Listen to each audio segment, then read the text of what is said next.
this is really like a dinner party conversation at lunch. And from a personal point of view, and I hope you'll agree with me, it's a really great guest list for people chatting. I'm going to introduce them very, very briefly. If you don't know them already, to the left of me is Bill Bozeman. I think the best way to describe Bill is he's really the godfather of the industry. I hope I'm not offending any Italian-American sensibilities, but he's the godfather. Steve, I'll go around this way. Steve Safaro, over there, he's the chairman of the Public Safety Working Group, the Security Industry Association. He's many things. I tried to call him a pundit, but he slapped me and told me that he's really a futurist. So I hope we'll have a look into his crystal ball today. Oh wait, to his right, excuse me, is Matt Powell. Matt Powell's a colleague of mine at ISS. He was the principal for the Transportation and Infrastructure Group at Convergent before he was wooed over to become the managing director of North America at ISS. And he's one of the most eloquent chaps I have found talking about AI and its application to our industry. We can't have one of these dinner parties without having Israeli. It's very important to me because Israelis always speak the truth. They can't help themselves. They just get it out. Eli Gorovici is playing that role today. He was, in his past, a founder of Nice Systems and DBTEL, both eminent companies in what we call the second wave of innovation in our industry. But he went on to do M&A at Tyco, and then finished up at Johnson Products, running their security division. He does a variety of things now, and I think some of those may pop into the table. To his left, I'm happy to have someone who isn't purely security. And I think it's quite important for this conversation. That's Samir Sharma.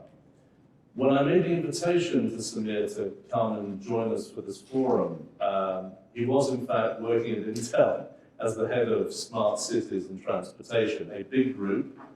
But after 23 years, he literally left 2 weeks ago with a chunky package. So he's available, ladies and gentlemen. Very knowledgeable in those areas. If I switch over to Matt Kushner, I think is next. Another quasi-godfather of this industry has had a variety of fascinating roles. The last one was running Stanley's security products, Stanley Security, and selling that business to SecurAmericas, where he acts as a senior advisor.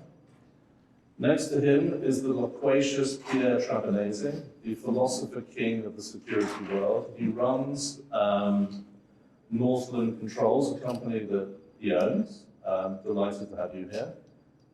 Oh, greetings. Alex Houston sitting to my right. It's a great, you probably recognize a lot of you from the industry already. It's a great group. We're delighted you're here. I'm going to start just with the thank yous.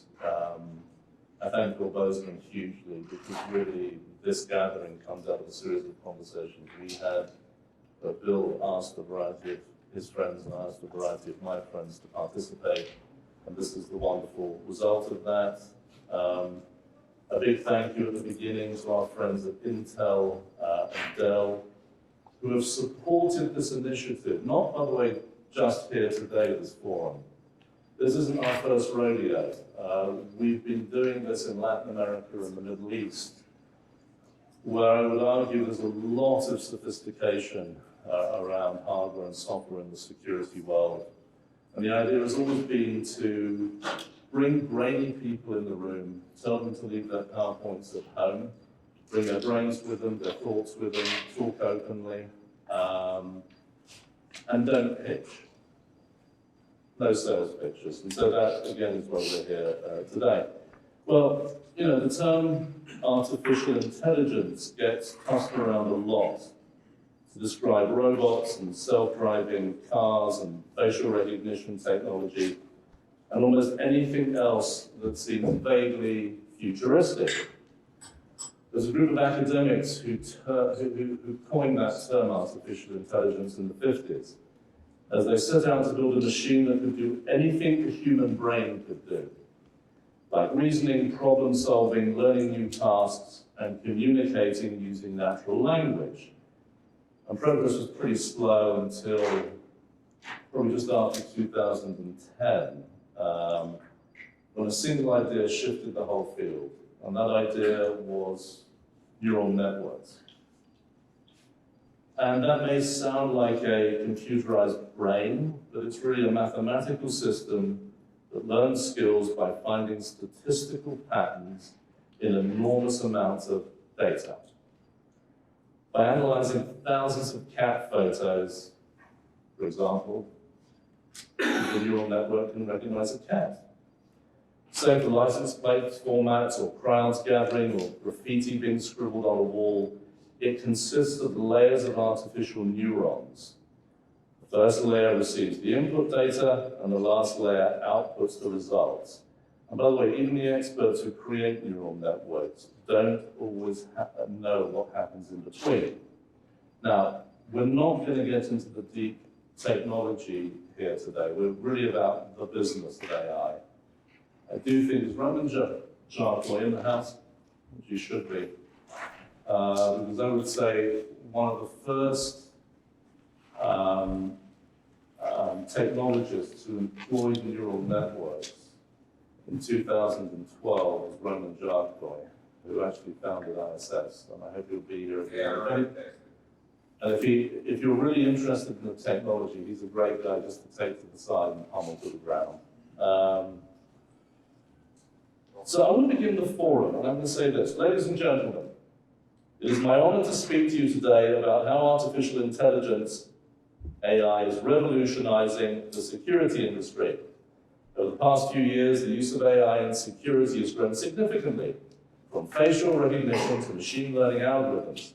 AI has enabled security companies to monitor, detect, and respond to potential threats more efficiently than ever before. One of the most significant ways AI is changing the security industry is through the use of surveillance cameras. With AI-enabled cameras, security personnel can monitor large areas in real time using advanced algorithms to detect potential threats. These cameras can also recognize faces, license plates, and other identifying information, etc., etc. In conclusion, AI is changing the security industry in significant ways. It is enabling security personnel to monitor and respond to potential threats more efficiently than ever before, making our communities safer. As technology continues to advance, we can expect to see even more exciting applications of AI in the security industry. Thank you for your attention. I did not write that. ChatGPT wrote it, and I'm missing a variety of paragraphs. Over the weekend, I went in and put a couple of ideas into it, and it started spewing within 6 seconds. Will it win a Pulitzer Prize? No. But are writers and PR people and lawyers quaking in their boots around this kind of AI-generated wordage? They certainly are. But now I'm going to read you something else, because I think it's an interesting way to set some of the scene here today, which I also read over the weekend, which didn't come from a computer. It came from a human being. I haven't actually asked his permission to do this, but there was an internal memo I received from Matt Powell. And it says this. Get ready, Bill, because I'm going to turn over the first question to you in a second. And then we're going to kick this show off. And I quote, "I'm expecting the Wild West at next week's ISC show.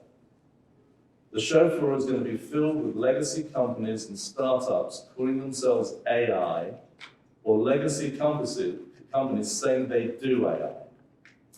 But if we accept the premise that we're in the middle of a technology revolution, I think, in comparison to what our industry has done previously when new technology came, we are asking too little of ourselves, and it's time to act. As this third wave of technology comes through like a tsunami, even though many in the industry just want to think of it as another little ripple in the pond. We are asking legacy, first and second wave technology companies to do much in the third wave, from VMS systems trying to perform everything for everyone, to being bogged down in performance and inaccuracy problems, or edge analytics on IP cameras being asked to be more accurate than their internal GPUs can allow. And in a couple of years, it's a big one, we will have reached the end of what legacy VMS and legacy cameras can do for users who get exposed to the power of AI. Integrators feel they must cede the space to manufacturers to install and only be a pass-through point. End users are unsure of what is real or at the risk of cybersecurity issues from startups. Integrators should treat this like the transition between first and second wave and should invest in training around this technology like they did moving from analog to IP cameras and DVRs to VMS to become part of the value chain and integrate AI with the proficiency that they install, access, control doors. End users should educate themselves and their IT department on the realities of these technologies so they make better decisions. Professional organizations should develop standards around accuracy of analytics and AI usage that is educated, and consultants can become more knowledgeable and sophisticated so they can begin to spec third-wave technology like they did cameras and servers. Instead of specifying what megapixel and what storage, they will need to specify patents, mandatory hours of deep learning, to stop end users from becoming the bleeding edge. I think that's where to start. Bill Bozeman, do you think the integrator universe kind of fully appreciates what's going on? Yeah, the business of AI, right, in the security space, fascinating. You know, when you look, there's a handful, the audience is, you know, financial people, technical people, integrators, a handful, so it's a broad audience that we have here today. So I want to be a little bit careful, but at the same time be frank and be really truthful. The integrators that are here are very high-end integrators, I think you would agree. We all pretty much know each other for that matter. I mean, we don't have run-of-the-mill integrators here. There's a reason for that. So does that carry on forward, and how difficult is it going to be for a traditional integrator? And will they be the deployment of AI? Now, I will say this, they made an excellent transition on enterprise level access control, and I think they're with consultants as well. And I think some integrators are doing a very good job with very sophisticated product and serving the end user quite well, unrelated to AI, I might add at this point. Does that mean they'll make the adjustment and transition here? Well, not to be negative, but I will say this. So it's interesting that Glenn DeGree is here. I tried very hard about 3 or 4 years ago when I was running a group of 200 integrators to introduce them to an incredible opportunity in cybersecurity. Top grade integrators. That was a dismal failure. And Glenn DeGree, who comes from the cybersecurity world as an investor and thought leader, helped me with that, and it just flat didn't work. I don't believe that will be the case here. From what I have seen, from what I can gather, the security integrator, not all of them, are in a position to deploy. And I've looked at some of the product offerings that are not as out of the wheelhouse, say, as cybersecurity was. Are they going to have a choice? So what's going to happen if they choose not to? What happens if they choose not to receive the education? What happens if they choose to stand on the sideline? Then there'll be a spot for the smaller integrator who doesn't. There'll be a spot. It won't be a very impressive spot. So yeah, I do believe that the smart security integrators will be able to step up to the plate and deploy. And I think the analogy, I wanted to address that real quickly, the analogy between cybersecurity and this is not necessarily a very good analogy. So I am optimistic there, and I believe it's going to change an awful lot of things. And the change is hard. And I'll end with this. So why do the security integrators struggle so much with deploying new technology? Why? What's the big deal? They're smart. Well, they're also busy, and they're comfortable. They're busy and comfortable. And so it takes a larger organization to be able to get their hands around deploying the finances necessary to do the training. So if you're already fat and happy in a small company, it's tough. It's really tough. So that hurdle is going to have, either we'll need to have products, AI products that are very, very easily deployed, or a network of high-end integrators who get it and get the training and use the smaller guys for more basics. Yeah. Matt, question. Is AI, the advent of AI into security, is it a bang or a whimper? There are two microphones, by the way.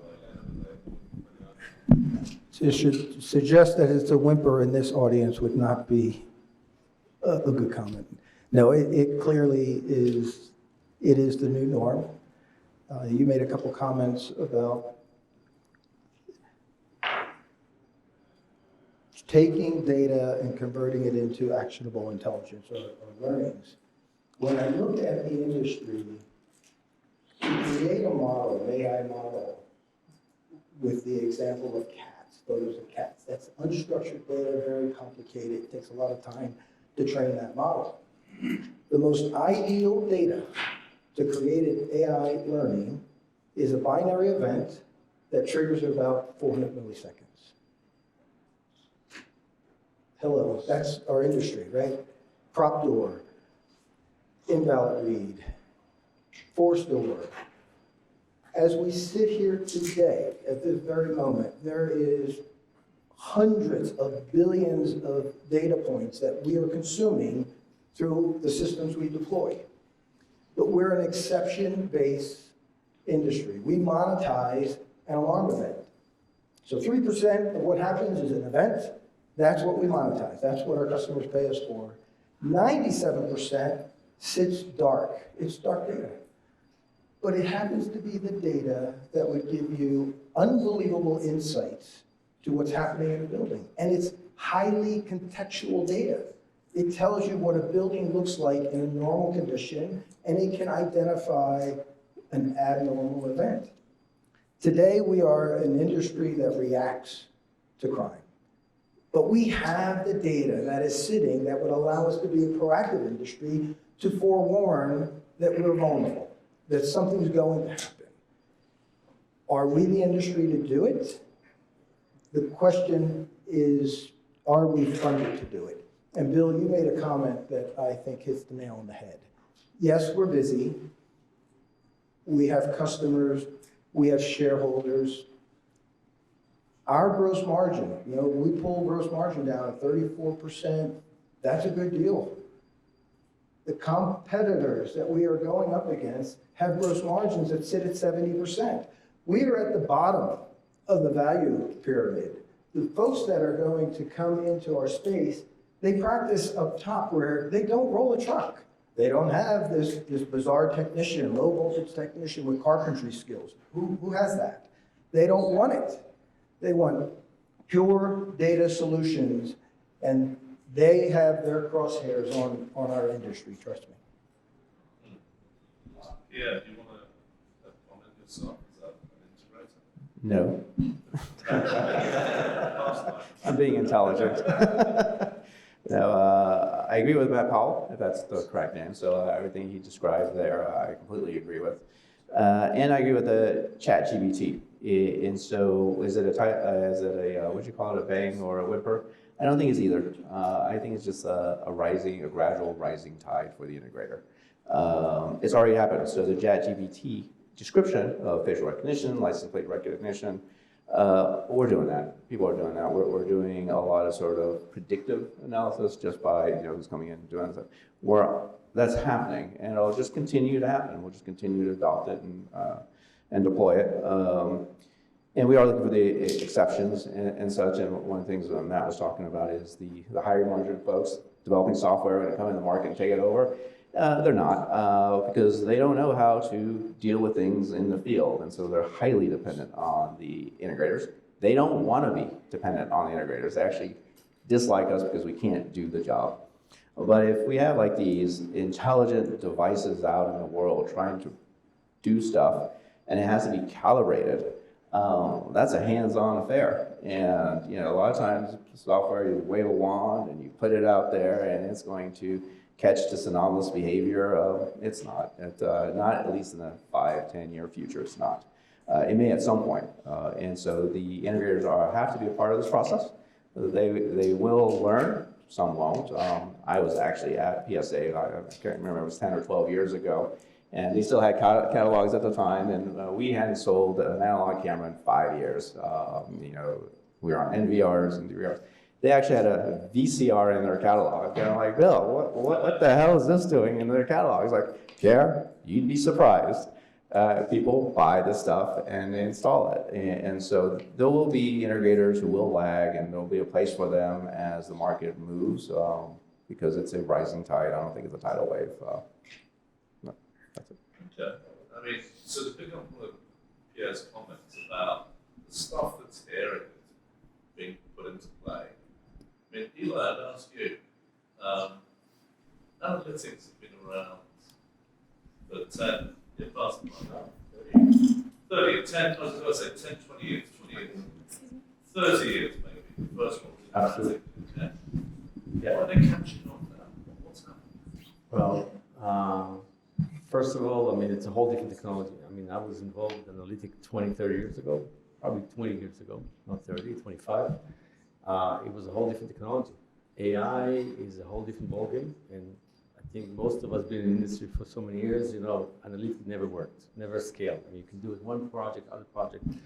AI is a whole different ballgame. It's a whole different technology. It's really a memory technology. If you think about it, trying to simplify it, you just feed so many examples to the system, and it's memorized. So it always works. It's always worked. If you feed enough enough to the memory, and the memory is almost infinite, it's going to work, and it's a huge difference. So the analytics, and again, we've seen some of it in the ISS platform, it's actually working and it's scalable, which means if it's working this customer, it's going to work in another customer in different environments, which we didn't do in the past. But so I think this is, we've got to a place where, video analytics is a really solid technology that you feel free to use it, which again, historically wasn't the case. But I think AI, if I go to the next subject, is really truly going to revolutionize our world, right? Our lives, our work. I mean, again, everybody talks about, about this, changing the healthcare industry, predictive diseases, it's changing the financial world, cyber attack and risk management. Actually, if you think about risk management, most of our customers, the end user, they do risk management. They really don't care about the video or the access control. They're trying to mitigate risk. And if you really take AI into these places, this is where this huge memory system can do amazing things. Give you an example. So I'm sure you all work with architect and engineer. They've been doing this job for the last, 10, 20, 30, 40 years. They use AutoCAD to manually design the system, and takes anywhere weeks, months. Today there's a platform which take the design, throw it to an AI system, does in a few hours, you finish the design. So it's not just the video analytic, it's now we have a design. Now this design is a truly risk management. Why? Because it's not just placing cameras and access control, also looking at the environment and the city, the location, the crime rate, taking a lot of things, truly having a risk management to the site. So this is one example of how AI is going to really change our industry, in my opinion. Another example is facial recognition. Again, because of AI, facial is really solid product, works. Again, with all this limitation that we know of the law, but the basic problem for an AI system is, if you're in a database, it can identify you, but if you're not in a database, the AI cannot do anything. So now there's a platform that can find you even if you're not in a database. How they do it? They can find, okay, maybe Eli is not in the database, but his brother, his cousin is there, so they know that this person is related to me, even though it's a different body. So this is why we really have to take AI and say, this is really, really going to change our industry. It's taken beyond the video analytics and the traditional thing. It's going to places where it's going to change the consulting, engineering world. It's going to change the design, the end user perspective of risk management. It's just, again, I can't even think. It's truly the third wave. And only the company is going to understand the value of capability. I mean, we all play with ChatGPT and we're amazed. And this capability is in our industry, in our hands. It's all open source, all available. You just have to think about the use cases beyond the traditional video access that you already know. So this is at least my view of AI. All right, thank you. I'm going to sometimes. Is that a hello, or you have a question? I was going to make an observation. I don't know how this works, but if you could. No, I have no problem with observations. Everyone knows John Matt from Imperial Canada. Sure. Just a quick observation I would throw up that kind of plays on Ellie's observation. You know, we've done a lot of work, as I think most of you know, with video management companies. We've done a lot of transactions with video AI businesses, if that's what we're calling them, analytics. So we have a reasonably good perspective on different players. Here's the observation. There is a lot going on with business intelligence that's happening with AI. And I think one of the challenges for integrators is going to be to figure out the multiplicity of things that you can do once you put the camera. So just to give you a few, everybody knows this, but retail analytics. If you're deploying video in a retail environment, the retailer is expecting you to do all kinds of things with intelligence around what's happening with traffic patterns and dwell times and name it. Okay, well, security guys aren't necessarily experts in retail analytics. Another example, Walmart is doing a lot of work with automated inventory management. Well, that's integrating into really sophisticated inventory management systems, and there's a ton of AI involved there. Is the security integrator the expert in deploying AI to work with the video, with an inventory management system? And I could go through a few other examples. It's going to be a really interesting challenge to figure out how the security integrator who's deploying the camera, is he or she in touch with these other constituents that are going to be part of using the camera for AI applications. So that's the observation. I would say back to that, if I may, that assuming security can expand outwards, I would argue with you that in other industries, they've already gotten smarter, they may start coming in. Not a static game. And so far as Steve's talked about that, and I think it's an important point that the industry hasn't realized it's in a position to do a lot of great stuff there. But Matt Powell, you want to pick up even on John's comments, by the way, about data and the air. Again, I'm sorry that I took your words in vain. I really don't mind. But any comments on this now? I think that the challenge that we have is that I've heard product offering. And customers are looking for somebody to use. We're using second wave language in a lot of ways. And that was okay when it was an analog to IP transition. But the challenge that we have in industry is that our end users are inundated with AWS. They're inundated with outside forces that can work with data. And now we have pressure. We didn't have, look at these new IP cameras on commercials on the Super Bowl.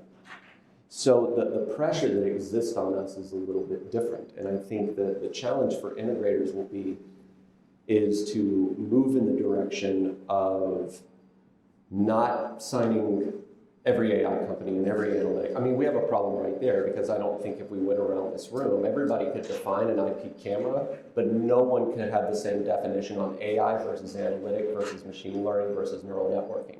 So we first have to define our own language as an industry of what AI is versus what analytics is. And then where are the differentiation points between those two things? Because there are some in how they serve the customer. But the other side being that I think we have to, Steve is, looks into the future and so forth. I think 5 years from now, we'll have integrators that have no idea what a Mercury board is. Because they're just going to solve problems for customers utilizing the infrastructure that everybody in here installed. They won't know what a Mercury board is. They won't know what an IP camera is. They will literally go in, look at what's installed up there and say, we don't care, give us an API connection, and we're going to solve problems for you. while we're talking about product offerings. So I think what we have to do as an industry is a step back, really study what AI and analytics and all these things are, understand the use cases for them, and then master them the same way that you master a Mercury, panel, or you master a camera install, or you don't have to switch overnight, but you can have a portion of your business that's truly dedicated to mastering it, just like we did when people were, they kept running analog cable while they were working towards IP cameras and so forth, that we can start that kind of parallel path. But I think the pressures from the outside, which you just talked about, Google and Amazon, I was part of the invites in here. They want it in this room. They want in, they're pushing in, they want to get in here. Pierre made a good point. We know the technology that's there better than anybody else. We know the customer's use case better than anybody else. But they think in terms of customer language, they don't think in terms of integrator language. So they will go directly around because all they want to do is to solve a problem. They don't want to obey all of the taboos that we've established as an industry. And so I think the manufacturers, consultants, and everybody has to move in the direction where we understand what is AI versus analytics. We understand these things so that we as an industry can start to move forward the same way we did with other technologies, because those commercials on the Super Bowl and on the NBA and on football and on whatever it is, that they're coming all the time for this space, because they just haven't figured out video yet. They just haven't figured it out yet. AWS hasn't quite figured out cloud VMS yet.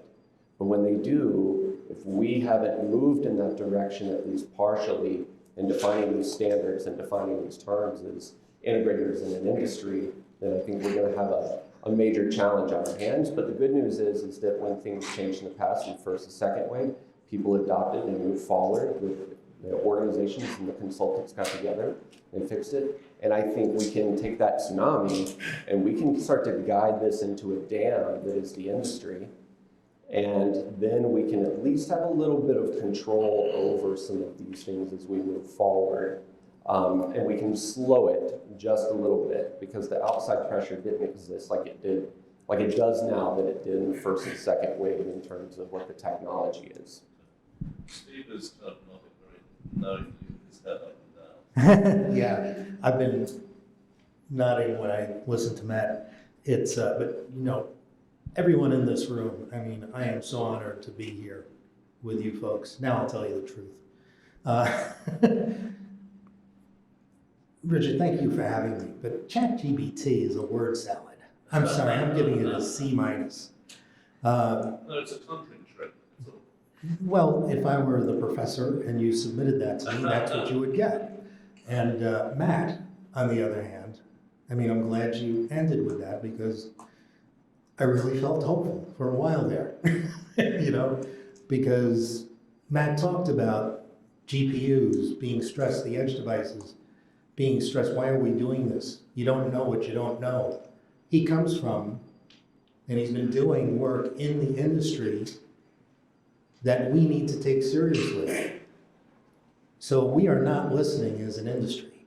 So we don't know what we don't know. So Bill, you're the best businessman here. And the bottom line is you're making decisions on the basis of a subset that you might not know.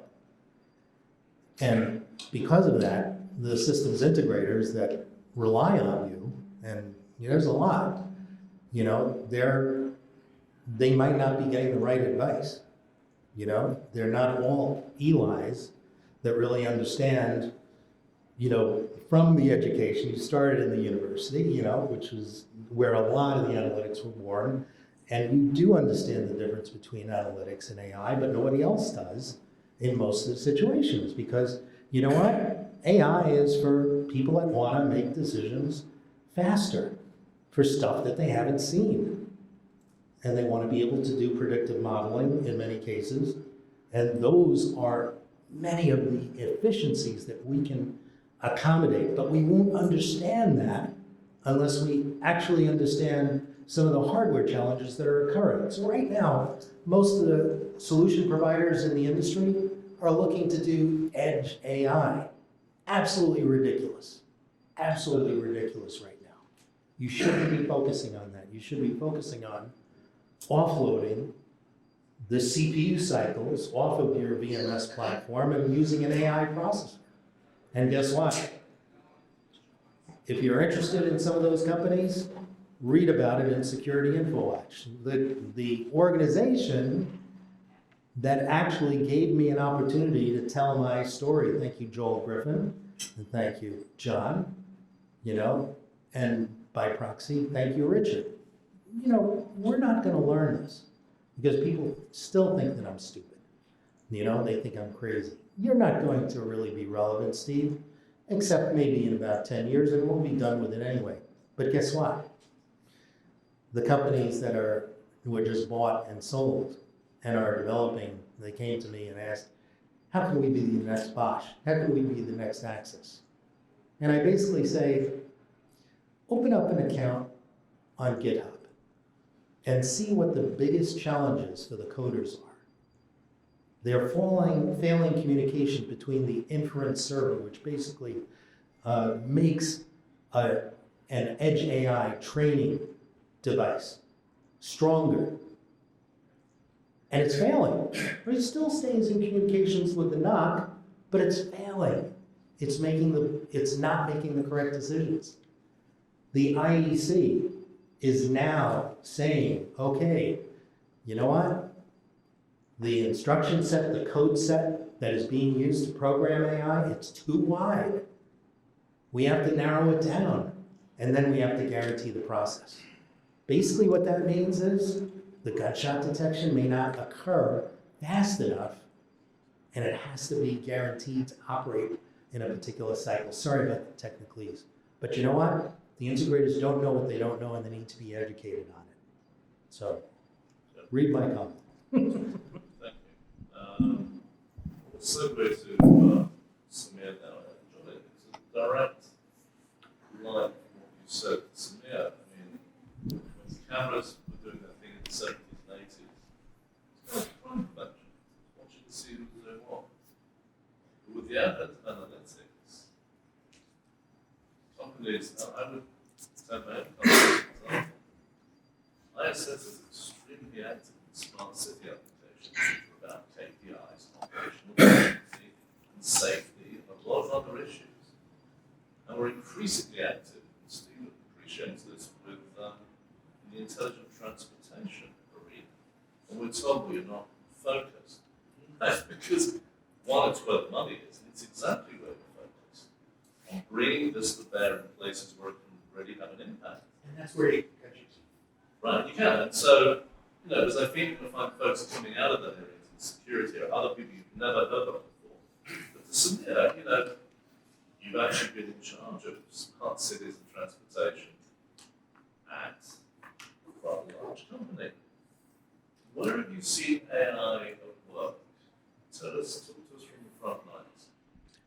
So, Richard, first of all, thanks for the invitation. The value of some of these panels for someone like me is not just to share what I've learned, but also to learn from you. I've already learned a lot. So, the trip paid for itself, because I was joking with Richard. I'm on a self-imposed sabbatical, and I was busy with the bourbon trade in Kentucky and Tennessee, and enjoying some music in Nashville. And I made a break to come here to be with all of you. And the reason is this, right? The amount of information we can absorb. When we look at smart cities worldwide, and I would like to zoom out beyond the US, because the answer looks different in different parts of the world. There are three big buckets where we see AI being applied in the cities in the transportation context. The first one is public safety. That's something this audience is very familiar with, so I won't harp on it anymore. The second big bucket is transportation. Everything from traffic management to what will the future look like when we have only autonomous vehicles on the road. And the third bucket is sustainability.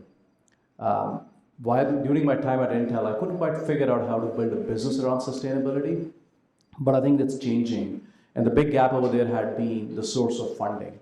Where the government's investing in carbon offset credits, there's going to be a source of revenue, source of dollars or yuans or rupees coming in to go implement sustainability policies. And I think that's an opportunity for anybody who's an expert in AI to go apply whatever they've learned. The one thing I want to compliment all of you on is the last 6 years as we built this business and the product lines at Intel, you were always on the leading edge of what we need to build in terms of vision analytics, in terms of AI. So I think the gentleman here talked about the applicability in retail and manufacturing. Yes, we would find a way to apply all those to those areas, but we would always start with security and safety as the first primary application. And that's a great position to be in. Now, it doesn't mean this position will be yours forever, so we got to sort of, as an industry, reinvent ourselves. Richard, I know you mentioned that Roman is not here, so I'm going to just, oh, is he? Okay, great. Roman is at the back. So I just want to share my personal story with the evolution of AI. And it's important because we tend to think linearly as humans. You know, something happened and something similar will happen in the future, right? The AI growth curve is exponential in nature. And it's exponential in nature because the underlying compute capabilities are exponential in nature. And what that means is when we doubled from 2 million to 4 million transistors on a chip, it was interesting. But when we go from 2 billion to 4 billion, it's earth-shattering. So it's doubling, but it's doubling from a different base. Early 1990s, in my undergrad work, I was doing some of the early work on something called backpropagation neural networks. And it was fun. So I said, I want to do a PhD in neural networks. Well, I come from my grad school here in the US and I start working. And I found I couldn't really do anything. Because looking back, what was happening was I was trying to do interesting stuff with the brain of an amoeba, a bacteria. We just didn't have the underlying capabilities to simulate human-level intuition, interaction, learning. And so if you look at what's happened in the last 20 years, is we started with, the first application was handwriting recognition. We went to speech recognition. We went to image recognition. We went to sort of basic input-output, and now we have context-specific language interaction, like with ChatGPT.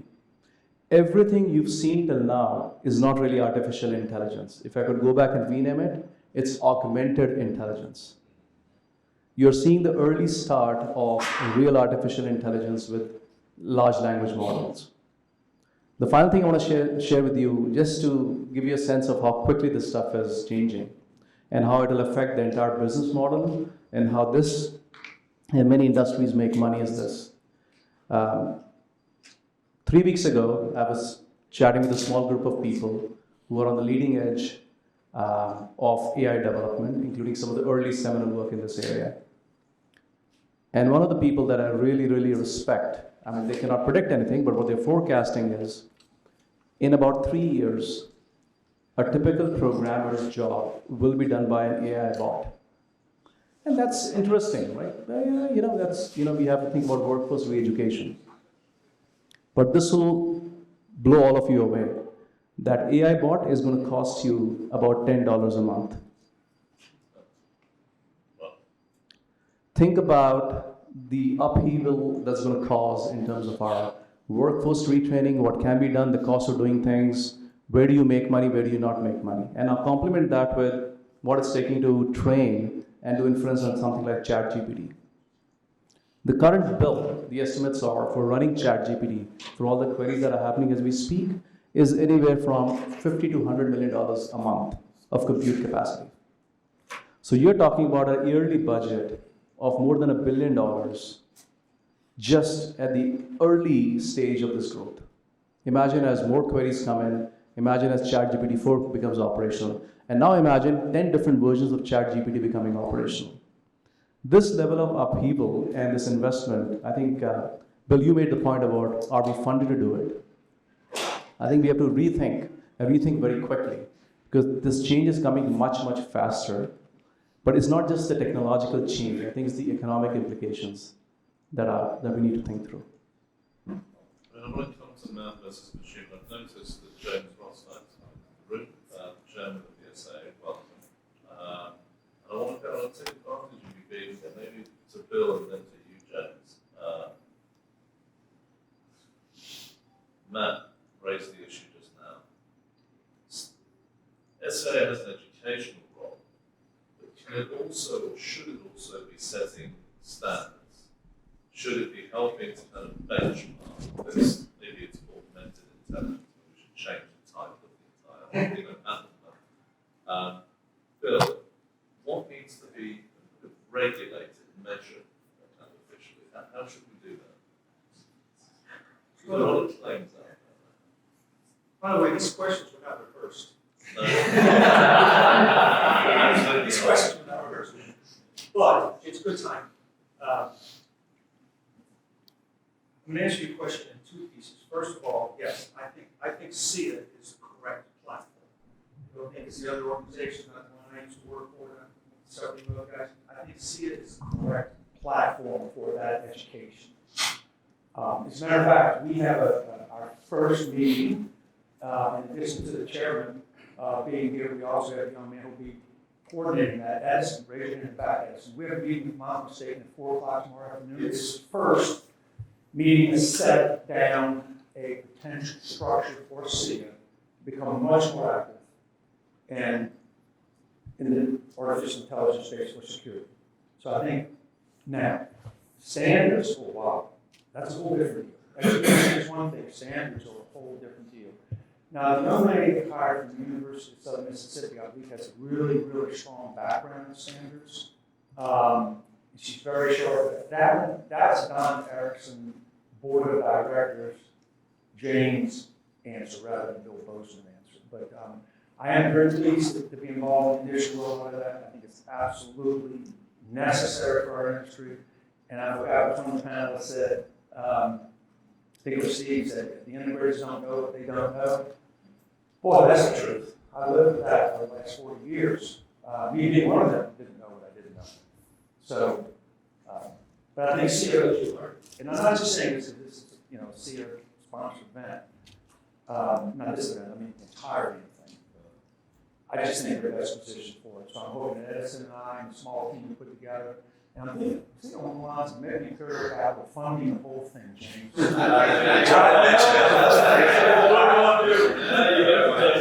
to do that. Ask for too much back. The ISS invitation for that committee meeting must be possible.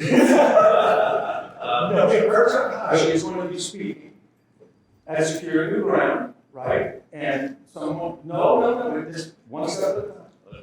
So we're taking it seriously like that. You're doing a good job for C up there, Bill, for sure. I appreciate it. So we talked about artificial intelligence and essentially what could be considered very fancy analytics with some machine learning within the industry. And we talked about the integrator not being there yet. But the technology's there now to do a lot of great stuff today. It's just not being done, hasn't been adopted. But for me, it hasn't been about technology, it's more about ethics. There are data pools out there that could be scraped for information that this person walks by my building. How do I find out who that is? I can scrape social media to find out. Did this person get a gun license in the recent past? Did they buy? All of that information is there. It's outside of our four walls. So it's not on our wall. But there's huge ethical implications of me being able to get that information right now. I can't. Maybe I should, but in 20 or 30, 40 years, when we do have the processing power to scrape all that information, I could understand a lot about the person that just walked by my building what he's been doing for the last 6 months. That's a great point. And I think from a SIA point of view, there are multiple elements that we are very excited to be involved in the conversation with.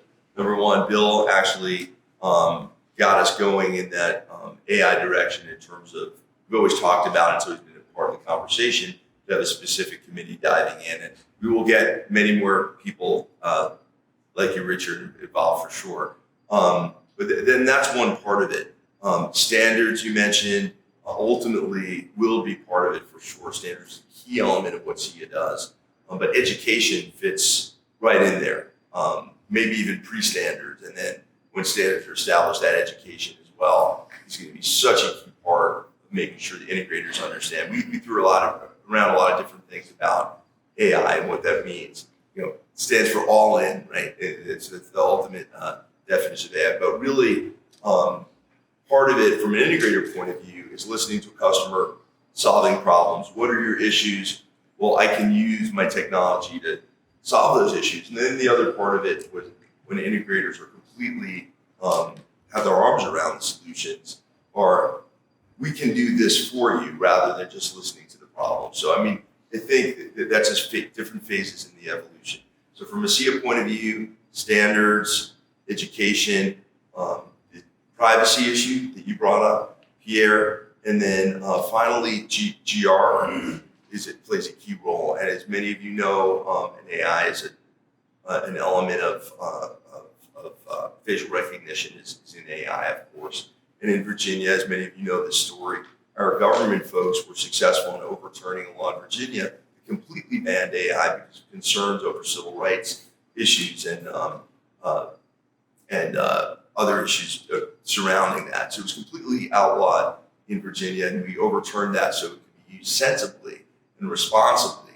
And that's going to be another discussion around AI and privacy using these things responsibly. But legislation will play a key role there. And so we overturned that legislation so it could be used in Dulles Airport to identify people you need to identify. So I think that's GR is even another area that SIA wants to play a key role. And AI will be a big part of that discussion. Thank you. Thanks for the softball. I just want to make you made a really good point about privacy and ethics. Absolutely valid points to think through. I think this industry, our industry, has done a terrible job in terms of what use cases we want to go first with. There are so many applications of vision AI. Traffic intersection. 40% of fatalities happen at traffic intersections. That's a prime position to go and implement video analytics solutions. And I'm speaking this based on sort of a personal experience I had when I started this business about 6 years ago. We were working with a particular city to put cameras on every intersection, working with a telecom company, a big OEM partner. And we had a lot of concern about exactly this topic. So for the first time in my life, I sat in a room with people from ACLU to understand their perspective. But when we walked them through the fact that we were running analytics on the number of vehicles crossing at the deadliest intersections and the number of pedestrians by time of the day and the day of the week to analyze where should we position the emergency vehicles, can we change the red light, green light timing, can we increase the buffer? And none of that footage was being stored anywhere. It was being analyzed, the metadata extracted and then deleted. That simple conversation completely changed how they were thinking about the technology. So I think this industry has to do a better job of thinking about what beyond personal privacy or personally identified information can we go and analyze and give analytics on. My 2 cents. I can put up about one round. I'm going to start with you and open it up. Because you spoke of really apocalyptic vision of the future, like the rise of machines. Arnold Schwarzenegger was about to come walking through with 2 guns and 7 sheep to produce AI. Is that the vision? The machines really cheap, they dominate that? And I say this because I actually have a view. I actually think it makes the human, in a world of machine learning and neural networks, I think the human actually becomes more important. What are your views and what are the views of any of the other members?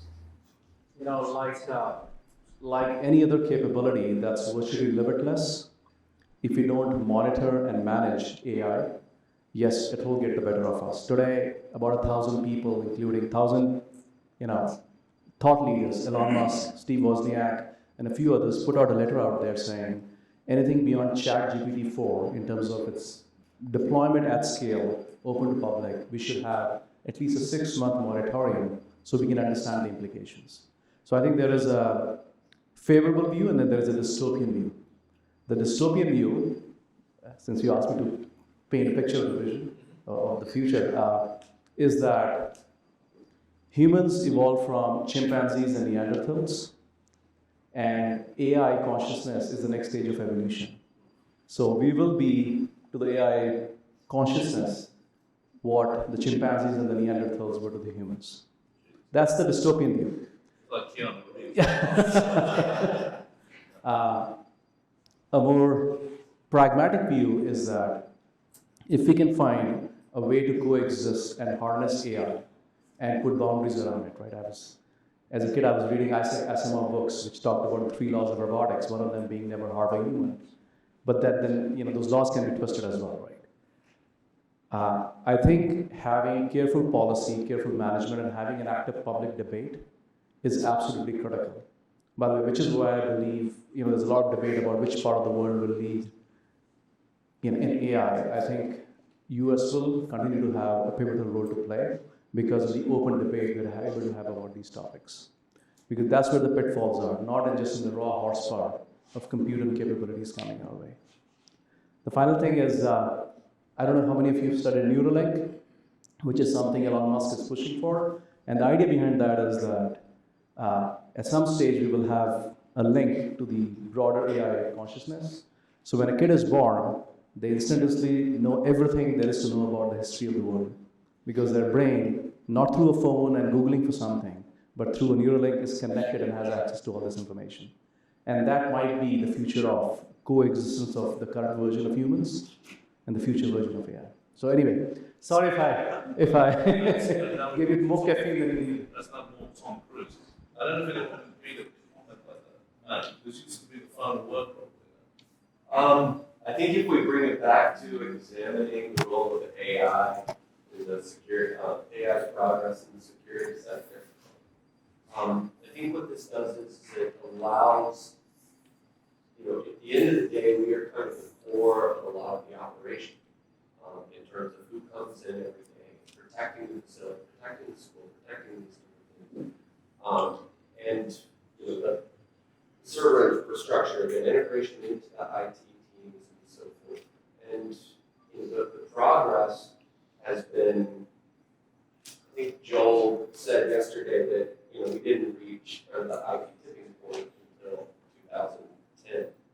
And you had analog in 1996 and then 2010. And if you look at when analytics and everything started, it's moving rapidly. But what it allows us to do is that the ethical questions that Pierre brought up, which we really have to answer, especially in the intelligent transportation space. Like I'm speaking at ITS America next month about we're connecting the vehicles now ISS is with Intel.